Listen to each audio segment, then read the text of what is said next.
To me, the thing that's the scariest is that we're not watching for this stuff, right? So you got your phone, inbound emails are coming, all this stuff, and your phone is screening all those things all the time for viruses, trying to get installed onto your device, instantaneously, checking all the time. Meanwhile, you're in that room right there, you're breathing in air. The air contains viruses, no screening whatsoever, no monitoring of what viruses are in that room when it comes to your body. Only your phone. Right? Does that seem like a little bit backwards to you? We could miss things. We could miss and introduce COVID should such a thing occur. And the implications of that are huge, monetarily, culturally, socially. Those are the kinds of things that I think we should be concerned about if we're not doing the right work from a national security perspective. Welcome to The Ripple Effect, Investing in Life Sciences.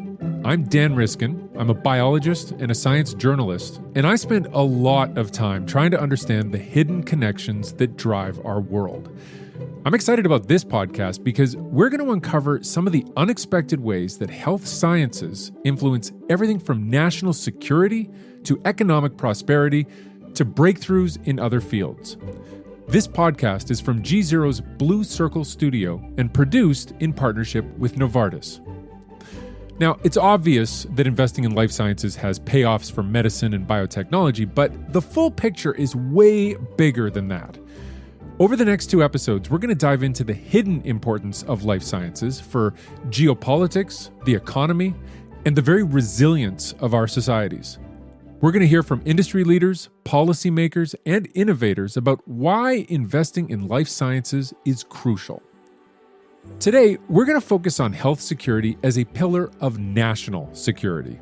If the last 5 years or so have taught us anything, it's that a nation's strength isn't just measured by the size of its military or the growth of its businesses, but also by the health and resilience of its people. Through the COVID pandemic and throughout the supply chain disruptions that followed, we saw how innovations from the life sciences protected nations, helped reduce the impacts of crises, and help restore stability. But ultimately, the real test of whether or not we learned the lessons from those experiences will be whether or not we prepare adequately for the future. That is what we're exploring today. And to help us understand all of it, we're joined by 2 of the top experts in their fields. Jason Kelly, co-founder and CEO of Ginkgo Bioworks. Welcome. Thanks, Dan. And Don Meyerriecks, currently member of the National Security Commission on Emerging Biotechnology and former head of the CIA Directorate of Science and Technology. Welcome, Don. Thanks, Dan. It's great to be here. I am so glad to have you 2 here. I know I'm going to learn a ton. Don, let's start with this term health security. What exactly do policymakers mean when they use that term? Maybe you could give me just a definition and tell me about some of the key components. So I'm not a policymaker. I don't pretend to be one. Don't play one on television. I'm a technologist. So I will take a stab at that. Health security is really talking about all aspects of not just human beings, but the environment. It really is, how do we ensure that the things that we ingest, the things that we breathe, things that we inject are good for us as opposed to anything else, and that there are no long-term ramifications that we don't understand. So I think very simply, that is what health security is and what we're concerned about. That everything's safe. Yes. Jason, do you have anything to put onto that? Most important is we should just establish that Don was basically Q at the CIA, right? So So the real question is, what does the CIA need from biotechnology, Don? Thanks for that, Jason. We are made out of biology, right? So if you think about biotechnology as sort of like a horizontal, a wide-ranging technology platform, to me, ultimately, I think it's going to be the most important one, right? Yeah. At the end of the day, our information technology sort of only impacts, the information that comes into our eyes and ears, but biotechnology can impact every part of us. Sure. So I do think it's, from a defense standpoint, going to be, one of the most critical technologies for us to have our arms around. Absolutely. So let me ask you, as a CEO and as a person who's choosing the direction for your company then, are you thinking about those national security implications of your technologies, or are they just sort of the emergent things that come out while you focus on the science? Yeah, I mean, so from Ginkgo's standpoint, we're sort of a platform technology company. So we're trying to make it easier and faster to do biotechnology research, to discover new drugs, new agricultural products, whatever it might be. You should think of it a little bit like, was successful in the computer industry with Moore's Law, which was over year improvement in the capabilities of computers to do things. Well, we want to make year improvements in the capabilities of biotech. That's going to have a lot of good effects. It can also have a lot of bad effects if people misuse the technology. Sure. And so that's how we think about it, is we want to see that improvement happen, but then we want to ultimately see that happen in a way that's safe. Yeah. Okay. Well, let's talk about the two sides of that coin. And Don, maybe I'll bring it back to you because you're someone who's thought a lot about what the threats are. So let's talk about the threat landscape as you see it right now. I want to know what keeps you up at night when it comes to health security, because I think most people would just assume it's pandemic preparedness because that's what we lived through in 2020, but it's bigger than that, isn't it? Absolutely is bigger than that. And in fact, we made a point in the commission to spend not as much time on COVID and things like that, because we were really looking at it more holistically, as Jason has described it. So personalized medicine is a great example of what can be wonderful about this, right? Think about being able to treat young children with cancer with a very specific sort of treatment or genetic modification of some sort to preclude a terrible disease. That can also be used for the exact opposite, right? You could actually target individuals or people groups with either one of those. And that's the thing that, somebody like me would lose sleep about. It's amazing. I'd never thought about CRISPR technology, which obviously it's always shown as this great thing that's going to save a kid, but you could target ethnic groups. You could target specific individuals with something that was put out into. So what is the answer to that? Is it just staying ahead of the technology, or how do you take action to prevent those things? One of the things we have to do is think about a framework and an international framework that we understand what we should be looking for and are able to characterize that. Jason and I actually have spent a fair amount of time talking about exactly this in terms of, can we sign basically genetic modification so that we have good, strong attribution, which, as you are aware, is not such a great thing in the cybersecurity environment. Could that be part of, watermarking for an international standard, so that if it's not watermarked, then immediately you're suspicious because somebody's not taking responsibility for their work. So it's those kinds of things. Anything like this, you can't make completely proofed from the potential for misapplication, but that's the dual edge that we all live on as technologists with respect to this kind of technology. To me, the thing that's the scariest is that we're not watching for this stuff, right? So you got your phone next to you there, right? And it's inbound emails are coming, all this stuff, and your phone is screening all those things all the time for viruses. It's some malicious code trying to get installed onto your device, instantaneously checking all the time. Meanwhile, you're in that room right there, you're breathing in air. The air contains viruses, okay? And those viruses deeply desire to integrate into your cells, right? To install themselves into your system. No screening whatsoever, no monitoring of what viruses are in that room when it comes to your body. Yeah. Only your phone. Right? Does that seem like a little bit backwards to you? Well, I do have an immune system. Right, So, okay. Through evolutionary time, we've protected ourselves, but what's changed now? You're absolutely right. So your body, beautiful machine that it is, right, has an immune system that is checking all the time, looking for foreign viruses and responding on the spot where it can. And when we have vaccines, by the way, that's us sort of patching gaps, known gaps in our immune system, right? Because if our immune system worked perfectly, we wouldn't have had polio. We wouldn't have had smallpox, right? Yeah. Viruses are out there. They're evolving every day of the week, trying to find holes, okay, in our defenses. And by the way, they are very successful at it sometimes. Yeah. That's, right? Look at COVID. We're not perfect with what we have. All right. And so one of the things we do is we do medical interventions. We vaccinate ourselves. I can decide if I want to patch it. And the question is, should we also have societal patches? Should we be monitoring at the level of, like, say, airports or subway systems or mass gatherings? Should we be looking for, is there a virus here that shouldn't be, so that we could take some sort of response to tamp it down? And that is the thing that scares me, that we have gaps, because sometimes it's natural. Nature's going to throw up viruses, but an adversary could also put it there, right? They could put smallpox in an airport. They could, right? Like, so that sort of thing, I think if we're not monitoring for it, we run the risk of someone using it against us. And that's what scares me. One of the things we saw with COVID was that it wasn't just COVID that caused problems. It was the disruptions to supply chains, right? If nobody can go to the factory or nobody can go to work, you have entire countries that their economies just sort of hit the brakes. And so let's talk about supply chains a little bit. What are the best kinds of investments to improve resilience in terms of supply chains when you think about health science like this? There are huge swaths of genetic data, for example, that we don't have baselines on. One of the things we recommend in the study is we ought to do a complete analysis of our national parks and everything that's in them. Hmm. You can't tell what's abnormal if you don't know what normal is. Mm-hmm. So we don't even have that baseline to start with. So like creating that information and then understanding in concert with scientists and teams like Jason's, what can go after that and scale in a way that you need to think about it in terms of, massive disruption a la COVID, right? It's one thing, and I'm not disclaiming the importance of one life. It's one thing to have a very targeted against a specific person. It's another to have one targeted against a people group or a people group over time, right?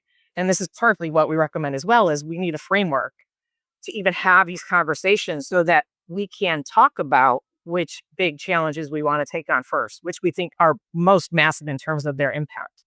Yeah, I mean, I think COVID showed a lot of fractures in our supply chains, right? One of the big things that the commission has talked about, and I think generally is exposed as a gap, was how we manufacture our therapeutics, where they come from, right? So a lot of our antibiotics or generics are made largely in China, lesser extent in India.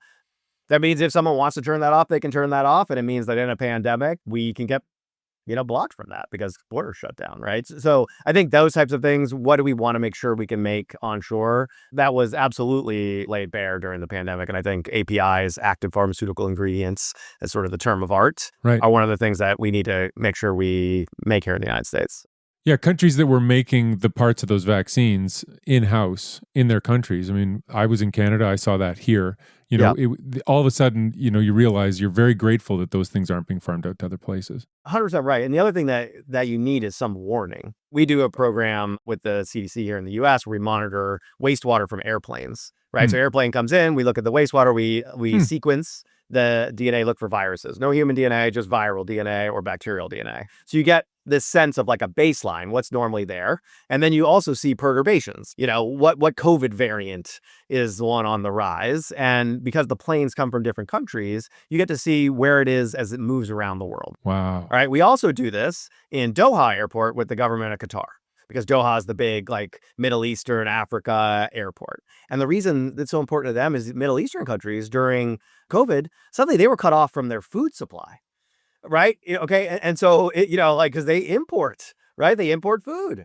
And having warning that that's coming lets you prepare from a national security standpoint. You want to have as much supply chain as you can, but in some countries that's not possible, right? Like they're not gonna be able to grow all their food in the Middle East. It's just not the reality there. Well, then they would like to know what's happening, get some warning, and then be able to stockpile, right? And so just the sense of knowing what's going on when it comes to infectious disease, whether it's naturally occurring or being used against us by adversaries that see that we're weak against it, I think is going to be critical. It's like table stakes now for being biosecure. Amazing that an investment in the health sciences like that then helps with food security. You're not creating foods, but just making sure that the supply chain is there to have those foods on the table for the people in that country. Exactly right. And that is an investment coming from the national security budget.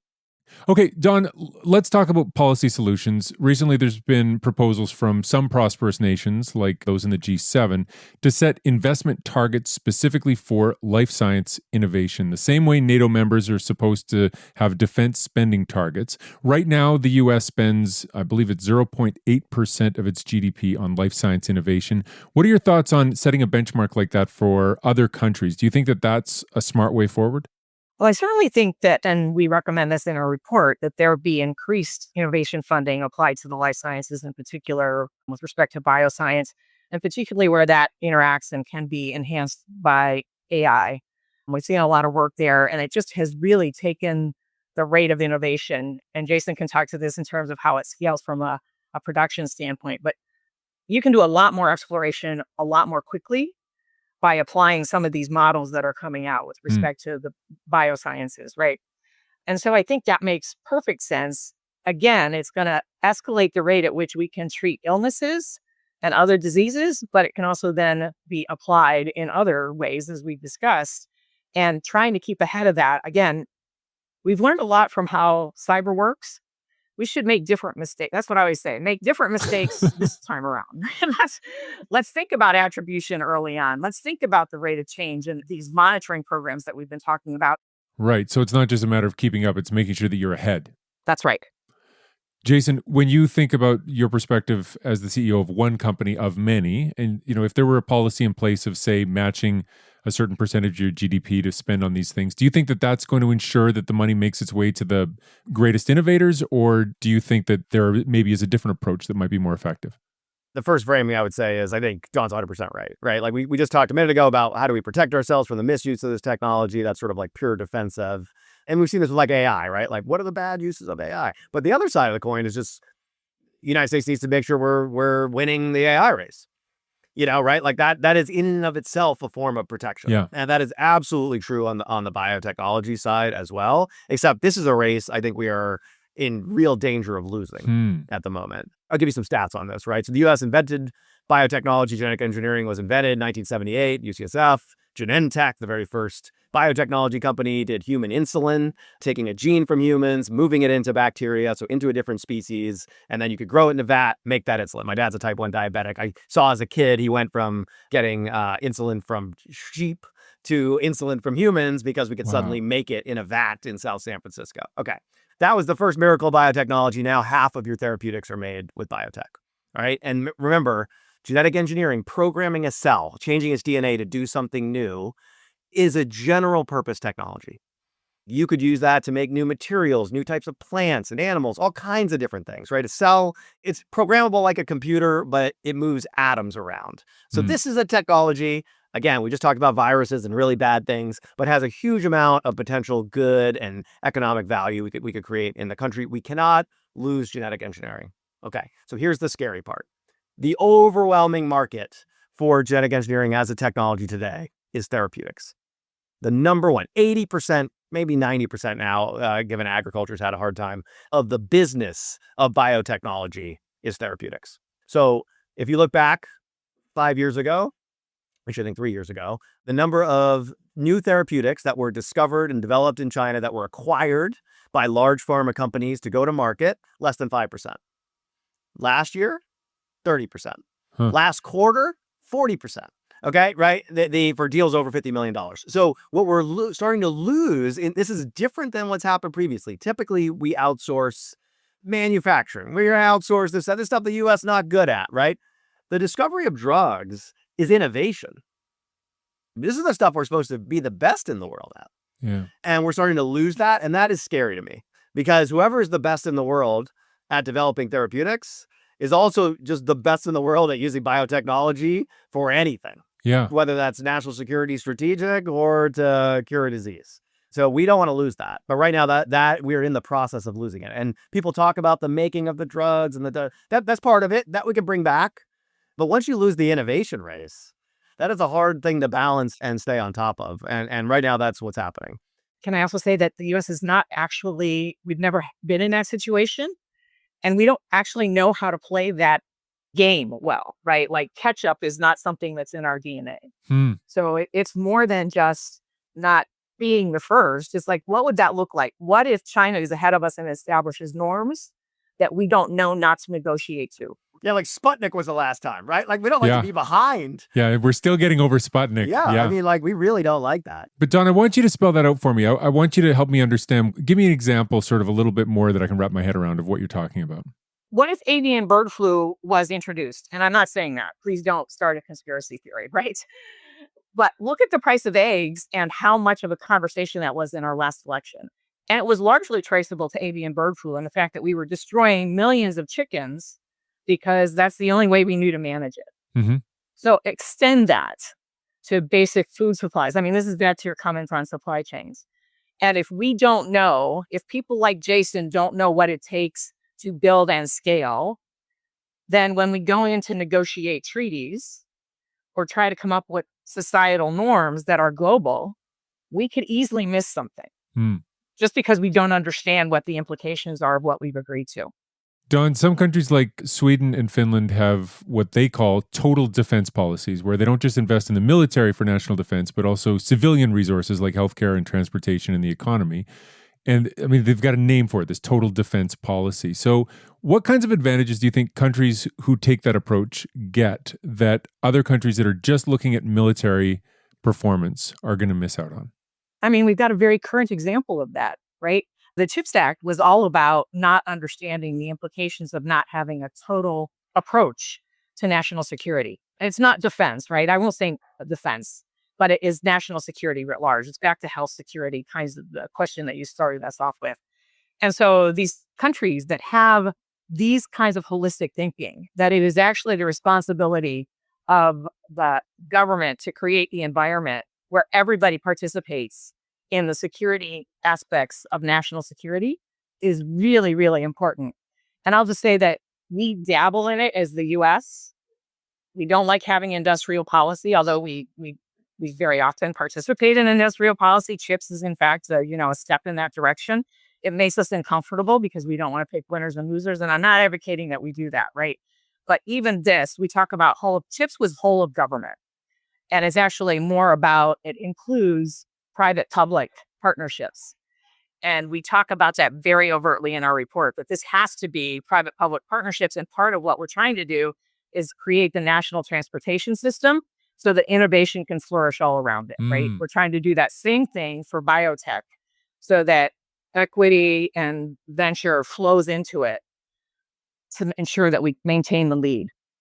Jason, from the private sector perspective, what would you ask of G7 policymakers as they think strategically about how to invest in health security? What should the governments do to ensure that life science innovators maintain the leading edge? Is it just a matter of putting enough dollars and cents in, or is there something else that makes it work better? I think the biggest lever for the governments today is probably on the regulatory side. I think that's like the most immediate thing they could do. I think on the health side of the house, our system is geared towards disease, right? Like every therapeutics company in the world's job is to cure a disease. They think of market size in terms of patients. Mm-hmm. They don't think of market size in terms of people, right? Like Apple's market size is how many people will buy an iPhone. This is why drugs are so expensive, right? Is ultimately because they serve a very small population. In other words, people that have the disease. On the other hand, we all get old. I have a hard time sleeping now in my 40s than I did in my 20s, right? Like there's just a bunch of things that are common to the human experience that we could all go after with these technologies. But the regulatory on that is like a nightmare. We should be unleashing our actual technologies against the things that affect everybody, right? So that we have sort of a wellness explosion in the world. I think that would be really exciting, but that needs some regulatory changes on the health side. It's so interesting because often you hear the argument, well, regulators need to get away from this, right? The less regulation, the better. But you're not arguing for that. You're arguing for better regulation. So if you want to actually unleash real technology against these problems, what you need is safe. And then you kind of want to let people be able to try stuff. I think we are massively held back by regulations, more so than government investment. It's entirely a regulatory problem. What are your thoughts on whether all these countries that can afford it should be putting a certain percentage of their GDP into life science investments?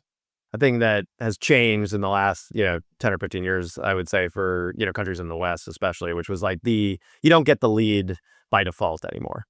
And we're seeing this now in therapeutics where we're now up to 30 or 40% of new drugs being discovered and acquired coming out of China. And I don't see that trend slowing down. So, if you want to maintain leadership in an emerging technology area like biotechnology, like chips, like quantum, like semiconductors, and biotech's the top of my list, you got to invest in it. And so I think otherwise it's foolish to think you'll get it for free.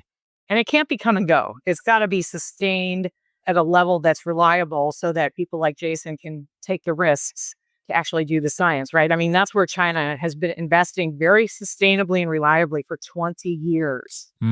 It would be great for us to think that we could do something for 20 years, right? That's sustained and reliable.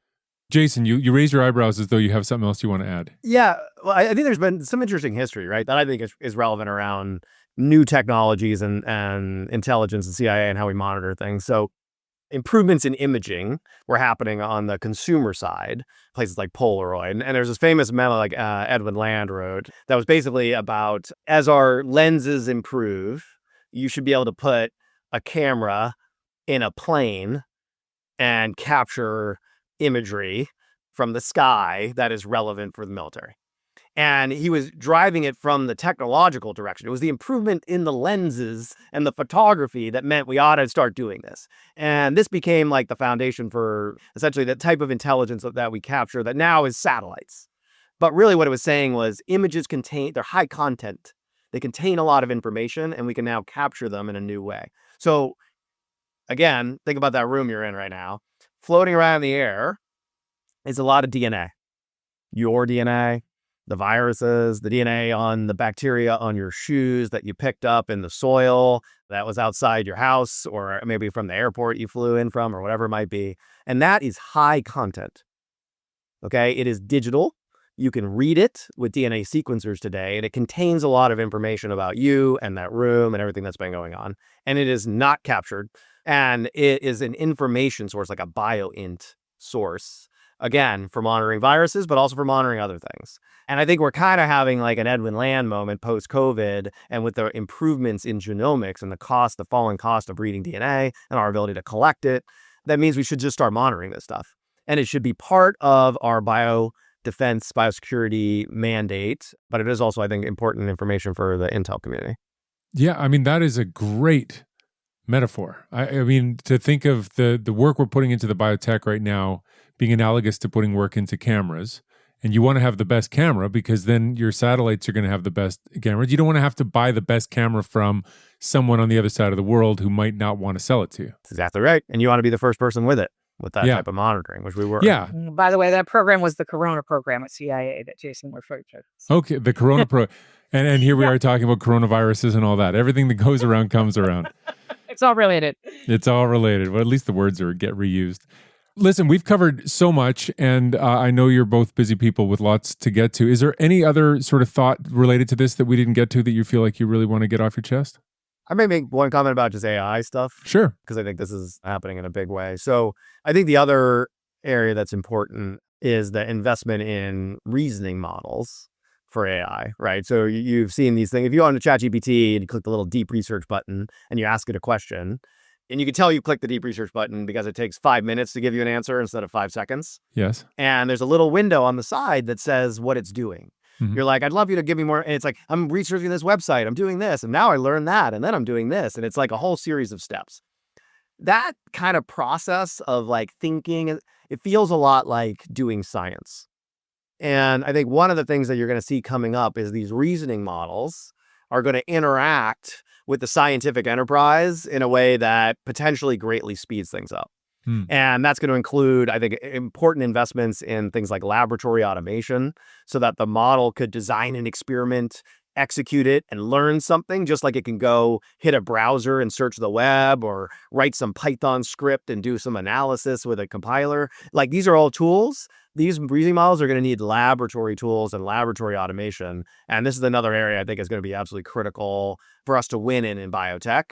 We have the AI models. We're also going to need the lab automation. And maybe that changes sort of the speed of science. And that's another area where we just can't fall behind. Right. So as we build these geniuses, we have to give them the place to play. Yeah. The sandbox. Hands in the lab. 100%. Yeah. I think that's a great point, Jason. If I could just tag onto it, that same kind of capability applied to the regulatory process would be a game changer. 100%. Because then we could actually think about safety and what the struts are of safety and even discover those as we go collectively so that we're doing a better job of figuring out what the framework should look like to get back to the thing where we started, which is health safety. So let me finish with one question to you, which is, I mean, we're talking about the scariest stuff. It is terrifying, but you both sound optimistic and excited about the future. So where do you sit on that? How do you feel about the future? You didn't have my old job if you weren't an optimist. I'll just say that. Yeah, I think the potential upside for this, for humanity is amazing. And we're already seeing breakthroughs in terms of personal health that is absolutely astounding. That just brings tears to my eyes. So I think what we got to do, as Jason said, is maintain the lead so that we make sure that this grows and comports with our values. Yeah, I'm optimistic. I think as we build capabilities as humans, on the balance, it's been good for the species. And we're living through like an unbelievable rate of improvement right now. It's wild. It is scary in the sense that it's change. I think I'm optimistic because we tend to do good things with change. So we'll see. Don Meyerriecks and Jason Kelly, thank you so much for joining me. Thank you. It was a great conversation, Dan. Yeah, thanks for having me, Death. And thank you for listening. In our next episode, we're going to dive into the economic advantages of investing in the life sciences. And we're also going to explore the most exciting innovations happening in the industry today. For GZERO's Blue Circle Studio, I'm Dan Riskin, and I'll talk to you soon. The views, information, or opinions expressed during this podcast are solely those of the individuals involved and do not necessarily represent those of Novartis or its affiliates.